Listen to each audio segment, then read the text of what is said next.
how in the world we can have that and then nobody knows about it and nothing's done about it?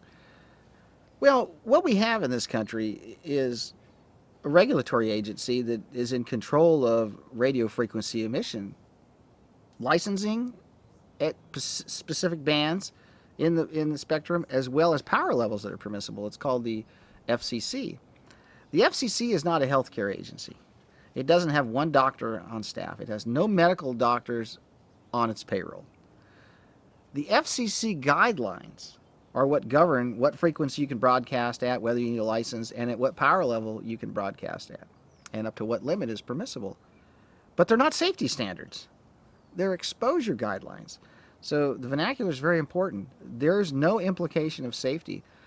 The FCC guidelines do not claim to protect anyone.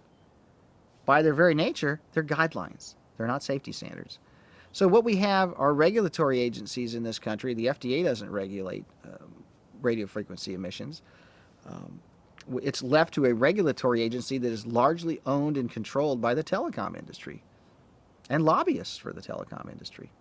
And our government leaders are bought and paid for lock, stock, and barrel by these people. Bottom line.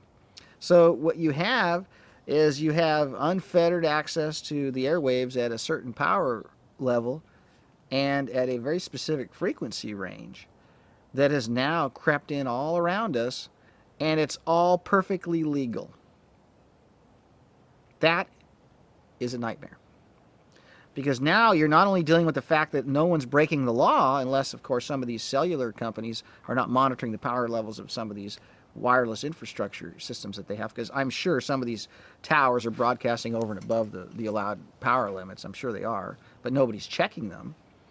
And, of course, it would take a Wi-Fi router, 10,000 times of a power increase to break the law. But we have studies that show harm, peer-reviewed studies that show harm, that show cancer.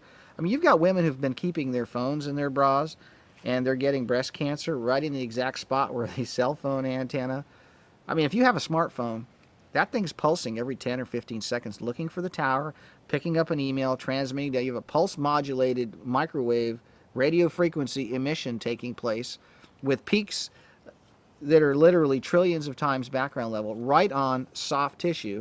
And we all know that the breast tissue, it has a lot of fat cells in it, so it's very receptive to microwaves.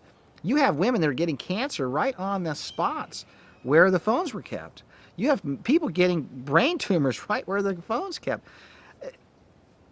Of course, the court system and the lawyers are going to split hairs on this all day long and defend and protect the telecom industry's interests, because look what's at stake. What's amazing to me, and this is something that really, really gets me upset, if not infuriates me, is how everyone talks about cell phones. And everyone talks about cell phone guidelines, cell phone right to know, cell phone exposure, cell phone use, cell phone. What about the millions of children every single day that are forced to use an iPad at school? Do you realize when you have a child sitting in a classroom with the iPad, which is now what is going on in the Fullerton School District where I live, which we've tried to fight and tried to stop. You have 35 children in a classroom with the equivalent of a cell phone in use all day, sitting right next to each other, with two, in some cases, high-powered wireless access points in that classroom.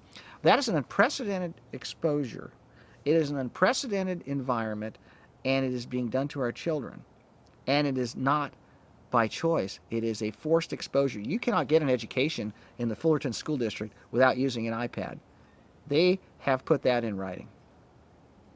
So this is a forced exposure at a frequency, at a radio frequency power level that has been shown to be causing cancer. But my concern is when you have a radio, a transistor radio, the antenna is always up here because the tower is over there. An iPad has several antennas, and the Wi-Fi antenna is at the bottom, right here, when the router's on the ceiling. Why would you not put the antenna up here? If you put the Wi-Fi antenna at the bottom,